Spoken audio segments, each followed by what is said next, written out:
Olá, meus amigos, inscritos no canal Reflexo da Luz, YouTube, não inscritos, amigos do Facebook, bom dia!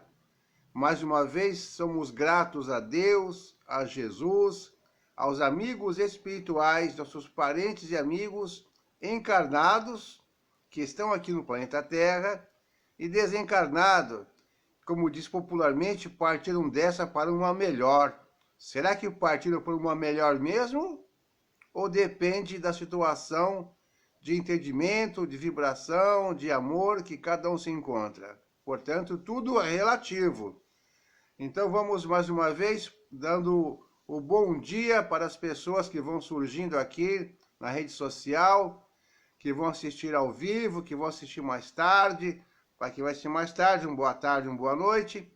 E mais uma vez que Deus nos abençoe e que possamos, nesse pequeno estudo da doutrina espírita, Livro dos Espíritos, estarmos dando prosseguimento e procurando compreender melhor os ensinos que Allan Kardec trouxe para nós na doutrina espírita, com a supervisão e orientação do Espírito de Verdade, nosso irmão querido Jesus, o governador planetário, o governador do planeta, do mundo, que sabe que nenhuma ovelha será perdida e que, mais importante, ninguém vai ao Pai sem ele, ou seja, sem as suas orientações, sem o seu conhecimento que foi passado para nós, do básico, do beabá que precisamos para evoluir e crescer. Então vamos começando o nosso estudo de hoje. Nós paramos no item que nós falamos sobre a liberdade de consciência. E hoje a gente vai entrar no item 5, que vai falar sobre o livre-arbítrio. Está no Livro dos Espíritos, capítulo 10, Lei de Liberdade, item 5. Livre-arbítrio são algumas questões para a gente refletir o que foi colocado aqui nessa tão importante obra, que é o Livro dos Espíritos. Então, com licença, vamos à leitura. Questão 843. O homem tem livre-arbítrio nos seus atos? A resposta é a seguinte: pois que tem a liberdade de pensar, tem a de agir. Sem o livre-arbítrio, o homem seria uma máquina. Se nós pensamos, nós podemos imaginar o que fazer e fazer com conhecimento, porque nós pensamos, nós agimos, então nós temos sim a escolha, o livre-arbítrio. A próxima questão é a 844. Ela diz o seguinte: o homem goza do livre-arbítrio desde o nascimento? Ele tem a liberdade de agir, desde que tenha a vontade de o fazer. Nas primeiras fases da vida, a liberdade é quase nula. Ela se desenvolve e muda de objeto com as faculdades. Estando os pensamentos da criança em relação com as necessidades da sua idade, ela aplica o seu livre-arbítrio às coisas que lhe são necessárias. É claro, a criança vai começando a crescer e já vai, como fala o ditado popular, botando as manguinhas de fora. Aí cabe aos pais poder orientar, né? E já vai fazendo as suas escolhas, de acordo com os interesses da idade. Questão 845. As predisposições instintivas que o homem traz ao nascer não são um obstáculo ao exercício do seu livre-arbítrio?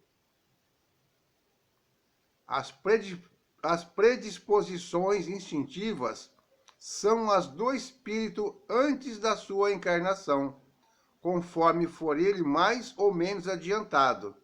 Elas podem impedi-lo a atos repreensíveis, no que ele será secundado por espíritos que simpatizam com essas disposições, mas não há arrastamento irresistível, quando se tem a vontade de resistir. Lembrai-vos de que querer é poder. Bom dia, Vilma Trepicchio. Chegou. Obrigado por estar aí. Você e os amiguinhos de quatro patas. Então, as predisposições que nós já temos são o quê? São conquistas ou são ainda vícios que nós carregamos no nosso espírito de várias e várias reencarnações. Então, que nós temos essas predisposições são ainda aquilo que nós precisamos consertar ou nos esforçarmos para melhorar na nossa vida atual. Porque nossa vida atual é o resultado de todas as outras que nós já passamos. A questão 846 diz assim: o organismo, ou seja, o nosso corpo material, não influi nos atos da vida? E sim, influi, não o faz com prejuízo do livre-arbítrio? O espírito é certamente influenciado pela matéria, que pode entravar as suas manifestações. Eis porque, nos mundos em que os corpos são menos materiais do que na Terra, as faculdades se desenvolvem com mais liberdade. Mas um instrumento não dá faculdades ao espírito.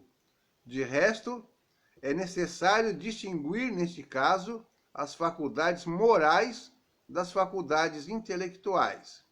Se um homem tem um instinto do assassínio, é seguramente o seu próprio espírito que o possui e que lhe transmite, mas nunca os seus órgãos. Ou seja, não é uma pessoa violenta porque ela é grandona e fortuna. Ela é violenta porque o seu íntimo, o seu espírito já traz essa vertente da violência. Então, tudo que se manifesta no corpo, na verdade, é uma faculdade do seu próprio espírito. Não podemos culpar o corpo por nos deixar mais ignorantes, mais sábios, mais inteligentes, mais violentos. Isso já são coisas que nós carregamos de vidas passadas e, como dissemos no começo, precisamos melhorar. Precisamos olhar para nós mesmos e perceber que tal comportamento ou outro comportamento está nos prejudicando e precisamos nos esforçar para modificar. Mais uma vez falando, essa famosa reforma íntima. Passaram rapidamente aqui dois amigos, já saíram, ou problema de internet ou compromissos, mas um grande abraço para vocês. Nem consegui ver direitinho quem era, mais um positivo subindo aí. Um abraço, bom trabalho, bom dia. E quando tiver um tempinho, você passa e assiste, porque vai ficar gravado aí para muito tempo. O nosso vídeo de hoje, como também os outros. Falamos então se o organismo influi.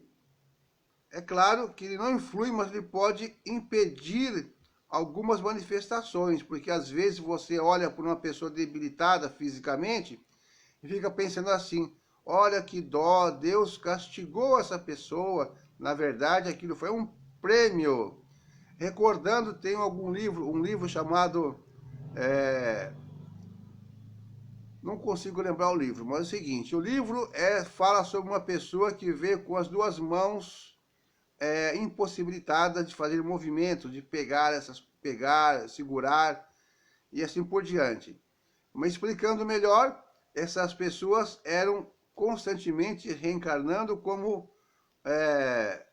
ladrões, né? Pegar as coisas do próximo, roubar, né? Usar as mãos de uma forma indevida. Então, numa encarnação que eles chegaram aqui, sem poder usar as mãos, na verdade era para eles tentarem ter menos facilidade para continuar querendo roubar as coisas das pessoas. Então, na verdade, os defeitos que tem em nosso corpo, quando a gente reencarna, são uma tática da providência divina para tentar nos ajudar para superar alguns vícios que nós temos ainda dentro de nós. Então, nada é castigo, tudo é uma forma de nos ajudar. E continuando, o outro livro também, quando uma mãezinha foi falar com o Chico Xavier, que o filho já tinha cortado, estava assim as mãos tal, e que os médicos falaram que iam cortar as pernas dele, porque não tinha jeito. E Chico começou a ficar até com pena quando ouviu o seu mentor falar para ele assim, fala para ela que esse irmão está recebendo uma bênção de ficar sem as pernas, porque lá perto da casa dele, no fundo, ele vai mesmo sem os braços, fica andando na beira do precipício querendo se jogar de novo, porque é um espírita que se suicidou várias vezes. E a única forma da providência divina tentar impedir, mais uma vez, que ele faça esse ato, é cortando as pernas dele. Interessante, né? Como nem sempre o mal que a gente enxerga é realmente um mal. Precisamos ter essa visão e essa fé em Deus, em saber que sempre é o melhor para nós. Então nem sempre temos que ficar reclamando da vida, sim procurar aprender alguma coisa. Então, olha só, continuando aqui, ó. Um exemplo aqui, na mesma questão 846, continuando. Aquele que aniquila o seu pensamento para apenas se ocupar da matéria, faz-se semelhante ao bruto e ainda pior, porque não pensa mais em se premunir contra o mal. É nisso que ele se torna faltoso, pois assim age pela própria vontade. Questão 847.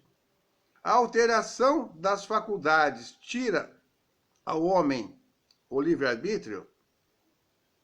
Aquele cuja inteligência está perturbada por uma causa qualquer perde o domínio do seu pensamento e, desde então, não tem mais liberdade. Essa alteração é frequentemente uma punição para o espírito que, numa existência, pode ter sido vão e orgulhoso, fazendo mau uso de suas faculdades. Ele pode renascer num corpo debilitado, com deficiência de raciocínio, como o déspota no corpo de um escravo, ou seja, o mandão, o chefão, pode renascer num escravo. E o mal rico pode nascer no corpo de um mendigo. Mas o espírito sofre esse constrangimento, do qual tem perfeita consciência, e é nisso que está a ação da matéria. A matéria age para corrigir o espírito. E lembrando que não é uma punição, como está colocado nessa tradução aqui. Punição é uma palavra que não existe para o espiritismo. Na verdade, uma reparação de erros ou enganos. E geralmente, quem pede para passar por isso é o próprio espírito. Então, se a gente fala que Deus não castiga, então não pode haver punição, e sim correção, para que a gente possa aprender de uma forma mais dura, mais doída, para realmente dar valor. A questão 848. A alteração das faculdades intelectuais pela embriaguez ou qualquer outro vício, aqui está exclusivamente embriaguez, nós podemos abranger para qualquer outro vício que altere nosso pensamento, o nosso psiquismo. Desculpa os atos repreensíveis. Eu bati o carro porque eu estava bêbado, eu matei porque eu estava bêbado, porque eu não queria matar, só queria dar um susto. Eu bati o carro, eu fiz um monte de coisa errada só porque eu estava bêbado. Será que isso justifica? Não. Não justifica. Atenção, cervejeiros e bebuns, não adianta dar mais essa desculpa para ninguém, principalmente para sua própria consciência. Não, pois o ébrio voluntariamente se priva da razão para satisfazer paixões brutais. Em lugar de uma falta, comete duas. Que legal, né? Duas faltas. Quem mandou? Eu tô triste, eu vou beber. Meu time ganhou, eu vou beber. Eu perdi o emprego, eu vou beber. Então ele tomou a decisão de beber. A bebida não veio assim na boca dele, assim como supetão. Não foi, ele decidiu, pensou em beber, em cometer excesso. Então, na verdade, ele é consciente, sim, e responsável pelos atos que ele cometer em estado de embriaguez ou qualquer outro tipo de substância. Vamos lá, tá quase acabando, hein? Paciência que a gente vai chegar lá. Questão 849, ainda falando do livre-arbítrio.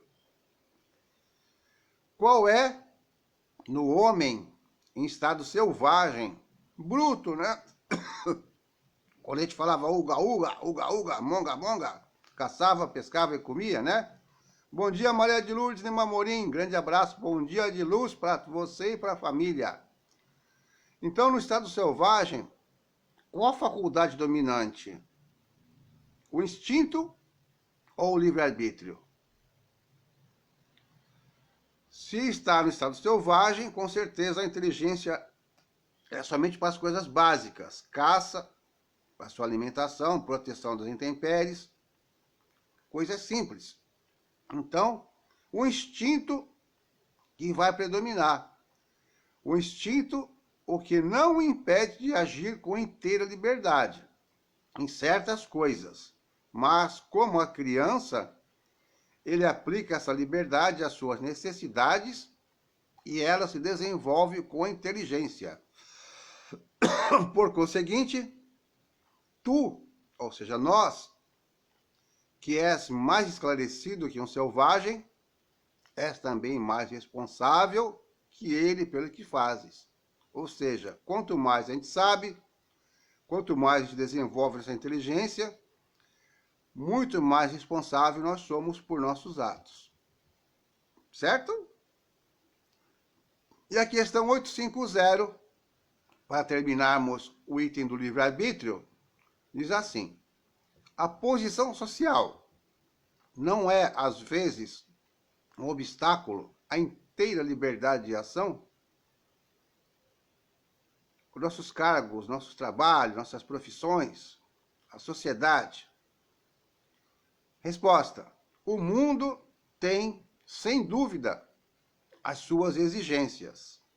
Deus é justo e tudo leva em conta, mas vos deixa a responsabilidade dos poucos esforços que fazeis para superar os obstáculos. Um exemplo simples, que eu tenho muitos amigos que são policiais, eu também passei pelo exército, etc. Vamos supor que um policial tenha que prender alguém. Ele vai precisar bater na pessoa? Às vezes, até usar um pouco mais de violência, mas sem agredir. Ele pode dar uma voz de prisão, ele pode deter a pessoa, mas não deve jamais cometer excessos. Então ele tem o seu livre-arbítrio, ele pode escolher. Eu vou chegar, como eu vou fazer essa prisão? Qual a necessidade? Então sempre vai ter o seu pensamento, a sua decisão.